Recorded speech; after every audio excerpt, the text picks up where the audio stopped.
57 km sous les Alpes, 8,6 milliards d'euros, 270 km de voies ferrées traversant 71 communes et reliant 2 nations. Chaque année, 2,8 millions de poids lourds franchissent les Alpes entre la France et l'Italie, générant plus de 3 millions de tonnes de CO2 et saturant des vallées entières sous un flot incessant de camions.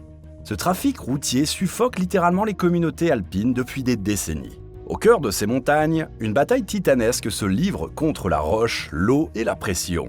Un méga-projet ferroviaire qui percera les Alpes pour créer le plus grand tunnel ferroviaire d'Europe. Des machines de 450 tonnes forent jour et nuit, creusant un passage à 2000 mètres de profondeur à travers 14 géologies différentes. Mais c'est dans les profondeurs des puits de ventilation où des robots automatisés projettent du béton dans des cavités imprévisibles que la véritable prouesse technique se dévoile. Bienvenue sur GigaBuild. Nous explorons les entrailles des projets qui redessinent notre continent, kilomètre après kilomètre. Le Lyon-Turin se divise en 3 sections distinctes, formant une chaîne de 270 km à travers les Alpes. La section française s'étend sur 140 km, reliant Lyon à Saint-Jean-de-Maurienne sous la direction de SNCF Réseau. À l'est, la section italienne parcourt 65 km entre le Val de Suse et Turin, pilotée par Rete Ferroviaria Italiana.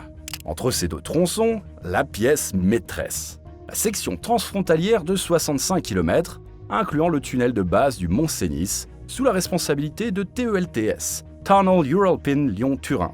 C'est précisément cette partie qui sera la première mise en service à l'horizon 2030, ouvrant la voie à une révolution dans le transport alpin. Ce projet n'est pas une initiative isolée. Il s'inscrit dans le réseau transeuropéen de transport, ou RTET, un maillage continental de 17 500 km qui reliera l'ensemble de l'Europe. Le Lyon-Turin constitue le maillon central du corridor méditerranéen, un axe stratégique de 3000 km, connectant l'Espagne à la Hongrie et desservant un Européen sur 5. Le chantier a déjà dévoré près d'1 milliard d'euros. Plus de 15 km du tunnel de base ont été percés et ce n'est que le début. Un quart du nombre total des kilomètres de tunnels prévus est désormais réalité. Au-delà des rails, c'est une transformation profonde des Alpes qui s'opère. À Saint-Jean-de-Maurienne, une gare internationale futuriste émergera prochainement. Sur les flancs italiens, à Salbertrand, 3 décennies de dépôts de matériaux ont été méticuleusement enlevés pour préparer l'accueil des déblais d'excavation. La construction du tunnel principal a nécessité une préparation sans précédent. Des descendries, galeries préliminaires creusées à flanc de montagne, ont permis aux ingénieurs d'étudier la composition géologique des massifs avant l'excavation principale. À Avrieux, 3 puits de ventilation de 500 mètres de profondeur ont été forés pour assurer l'arrivée d'air frais. Dans ces gouffres verticaux, un robot automatisé unique au monde projette du béton pour combler les cavités inattendues qui se forment à 350 mètres sous terre. Côté italien, à Chiomonte, le groupement d'entreprises UXT, composé d'Itinera, Gaia et Spie Batignolles, a commandé le premier des 2 tunneliers destinés à l'excavation du tronçon italien. À Saint-Marin-la-Porte, en France, le groupement Lito assemble progressivement le premier des 5 tunneliers français. Ces monstres mécaniques pèsent jusque 450 tonnes et peuvent avancer de 15 à 20 mètres par jour. Leur tête rotative, équipée de molettes d'acier, broie la roche qui est ensuite évacuée par des bandes transporteuses. Un tunnelier assemblé sur place s'étend sur plus de 150 mètres de long, incluant l'ensemble de ces systèmes de support. L'excavation progresse lentement, mais inexorablement. Les équipes travaillent en 3-8, 24 heures sur 24, 7 jours sur 7. Un balai minutieux où chaque explosion est calibrée au millimètre près pour éviter d'endommager la montagne. La bataille ne se livre pas uniquement contre la roche. L'eau constitue l'adversaire invisible mais omniprésent. Dans le Val de Suse, les sources se tarissent, affectant vignobles et agriculture locale. Plusieurs nappes phréatiques ont été interceptées durant les forages, modifiant les écoulements souterrains centenaires. La pression des couches géologiques représente un autre défi colossal. À 2000 mètres sous les sommets, la pression peut atteindre 70 MPa, écrasant potentiellement les structures de soutènement si elles ne sont pas correctement dimensionnées.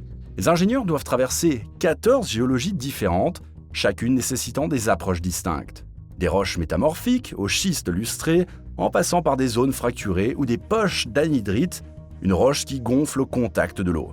À Villadorin-Bourget, un système complexe de tunnels a été complété avec des cavernes allant de 60 à 420 mètres carrés, nécessaires pour abriter 2 tunneliers.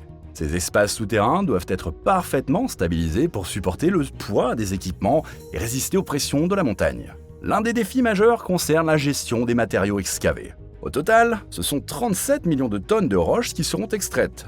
Plus de 50% de ces matériaux seront valorisés et réutilisés directement dans les travaux, limitant l'impact environnemental et les transports. Le projet Lyon-Turin ne fait pas l'unanimité. En Maurienne, le maire de Saint-Jean-de-Maurienne, Philippe Rollet, y voit une opportunité économique majeure. Sa ville bénéficie déjà de dédommagements pour les nuisances du chantier, investi dans la création d'espaces verts et la rénovation d'établissements culturels. De l'autre côté des Alpes, en Italie, le mouvement NOTAV, non au TGV, s'oppose farouchement au projet depuis plus de 30 ans. L'État italien considère le mouvement NOTAV comme une organisation criminelle. Les militants font face à des interdictions de séjour dans certaines communes, d'autres ont même été incarcérés. La police surveille 24 heures sur 24 les sites de chantier, transformant certaines zones en véritables forteresses. Le défi est aussi idéologique. Pour les opposants, le projet représente un gaspillage financier colossal et une catastrophe écologique. Ils pointent la diminution du tonnage de marchandises entre la France et l'Italie, due aux délocalisations industrielles, remettant en question l'utilité même du projet. En France, l'opposition s'organise également. À Villerodin-Bourget, des habitants témoignent que lors des premiers dynamitages, les meubles bougeaient dans les maisons. Des sources d'eau se sont taries, modifiant l'hydrologie locale. Au-delà des débats locaux, le Lyon-Turin représente une pièce essentielle du puzzle européen. Il constituera l'unique solution de franchissement des Alpes dans l'axe Est-Ouest, complétant les 4 itinéraires nord-sud déjà existants ou en construction. D'ici la fin de cette année, 6 tunnels alpins redessineront la circulation à travers les Alpes. Le Lochberg et le Gotthard en Suisse, le Brenner et le Koralm en Autriche, le Sénéry près de la frontière italo-suisse et le tunnel de base du Mont Cenis du Lyon-Turin. Cette infrastructure permettra un report modal massif de la route vers le rail. Concrètement, chaque train d'autoroute ferroviaire pourra transporter entre 30 et 40 poids lourds par heure et par sens, soit l'équivalent d'une file continue de camions sur l'autoroute. Les voyageurs verront leur temps de parcours réduit significativement. Entre Lyon et Turin, le trajet passera de 3h40 à 1h45. Paris et Milan se rapprocheront à moins de 4 heures contre plus de 7 heures actuellement. Les trains circuleront à 220 km/h pour les voyageurs et 120 km/h pour le fret, sur des pentes maximales de 1,25%. Une prouesse technique permettant même aux convois les plus lourds de franchir les Alpes sans locomotive supplémentaire. La mise en service progressive du Lyon-Turin marquera un tournant dans l'histoire des transports européens. D'abord, le tunnel de base ouvrira vers 2030, permettant d'acheminer 10 millions de tonnes de marchandises par an, puis 15 millions les années suivantes. Ensuite, les sections nationales se feront progressivement compléter, achevant un projet imaginé il y a plus de 4 décennies. La ligne existante entre Dijon et Modane sera également modernisée pour répondre aux besoins actuels et futurs. L'impact environnemental s'annonce considérable.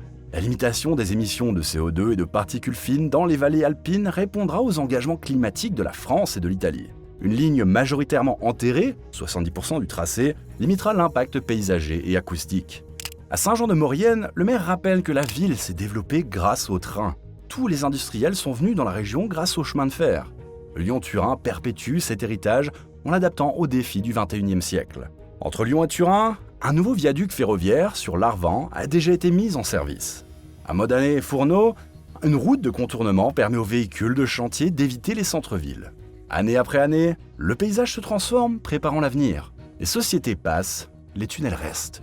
Celui du Mont Cenis traversera les siècles, témoignage monumental d'une époque où l'humanité a choisi de percer les montagnes pour unir les hommes. Qu'en pensez-vous? Ce tunnel marque-t-il le début d'une nouvelle ère pour la mobilité européenne? Partagez vos réflexions dans les commentaires.